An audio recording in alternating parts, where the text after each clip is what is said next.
I'm really glad to be joining you today.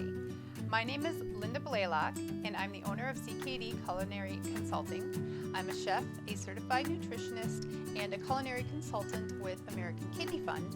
And I'm also a caregiver to my husband who has stage 3 kidney disease. And today I want to show you a real quick, real easy, little bit of a dessert or a snack that you can have anytime. It's one of our favorites. And like I said, it's very quick and easy to make. So let's get on into it. It is a lower carb berry gelatin fluff.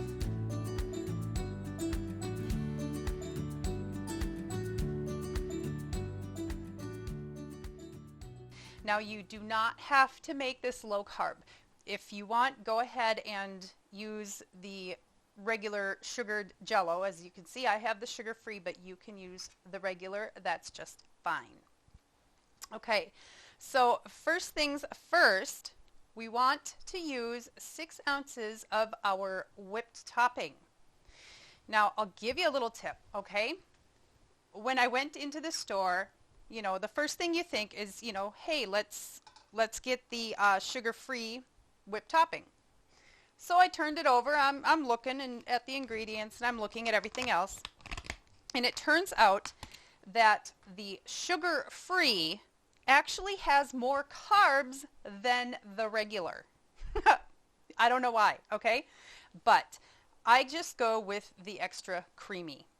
So keep that in mind. Check the label, see what you want to do. So we need 6 ounces of this. So let's go ahead and weigh that out. Now we'll save this for, something else. Maybe we'll use it in our crepes or something. Okay, so what we want to do now is we want to get the whipped cream cheese. Get the whipped because it's a little easier to work with than the regular block of cream cheese. Now we want to add 6 ounces to this. Let me set this aside here. All right, let's do another 6 ounces.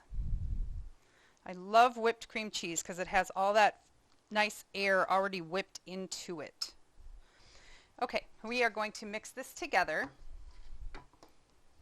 Now you don't want to stir vigorously because then you're going to knock out all the air that's in the Cool Whip and all the air that's in your whipped cream cheese. Okay, now we've almost got it mixed up here. You just want to kind of go through and just gently smush some of that cream cheese. And what it's going to do is kind of break it apart, and it almost starts to look like you've added cottage cheese. So if you can see that, it looks grainy. And that's just fine. That's what we're working with. Little tiny bursts of that cream cheese will be in there. Now with the Jello, like I said, you don't have to get sugar-free. That's fine. You can get whatever flavor you want to get. So if you want to get strawberry, you certainly can. If you want to get orange, lime, whatever. Whatever one is your favorite, use it.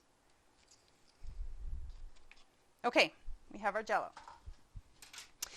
Now, we just want to take them, kind of put them together here. They're so wobbly. Look at that. Sorry. Anyway, you just want to cut them kind of right in half like that. Okay?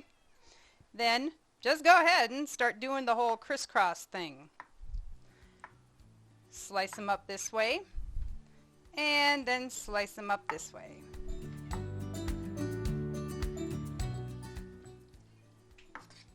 I want to try and gather this up a little bit so I'm ready to get it put in. All right, we're going to add our gelatin. Oh goodness, here we go. Let's get it a little closer. It's tricky, it's wiggly. Okay, we're going to get that in there. Hey, we did it. There we go.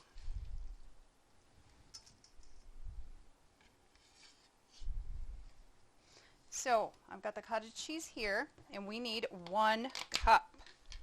Now with cottage cheese, it can be really, really hard to find a low sodium brand. So just find the lowest one that you can. And here's a little tip. The higher the fat, the less phosphorus that it will have. So if you're watching your phosphorus, that's a little bit of info you can keep in mind. Then we want to add in our strawberries. Now this is about a 3/4 pound of cut up strawberries. And honestly, if you wanted to use like raspberry or something like that, you could do that too.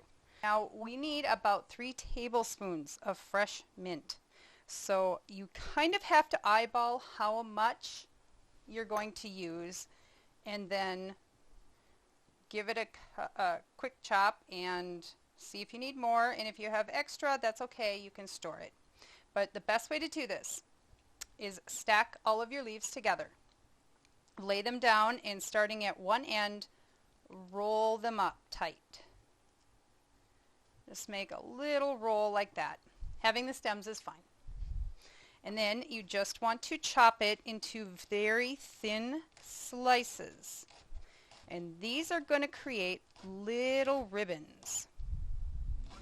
And then I will show you, if you don't want the long ribbons in there, let me show you what I mean here.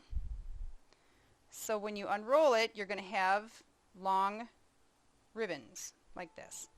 If you don't want that, if you want to have them smaller, then you can go ahead and just make some cuts right into the mint you've chopped. You can go this way as well if you want to make them really small.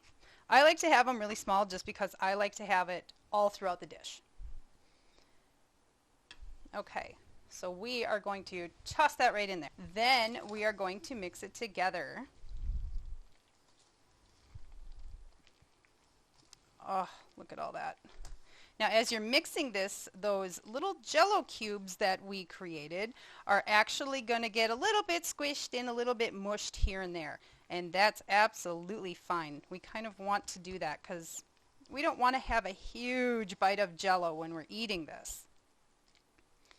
Okay, we've almost got it mixed up. So now what I want to do is do the very last thing. And we need about 1 tablespoon of orange zest. Okay, so I am going to go ahead and zest this orange. And that orange zest is going to work so well with all of these flavors, and it's going to bring yet another bright note to this. Plus it's going to bring the little bit of that acidity too, which is going to help to counteract all that rich fatness from all the dairy that we've got in here.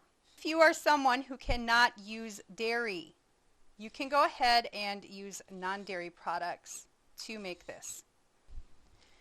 Mix this up.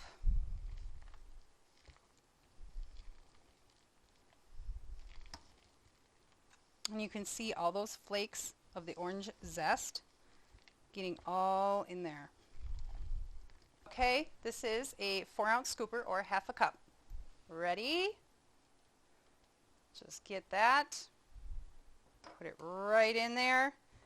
And there you go. Look at that. It is so good and it's so tasty. Give it a try and don't worry about all the amounts. We are supplying the recipe for you. So you will be able to make this. All right. Thanks. Have fun.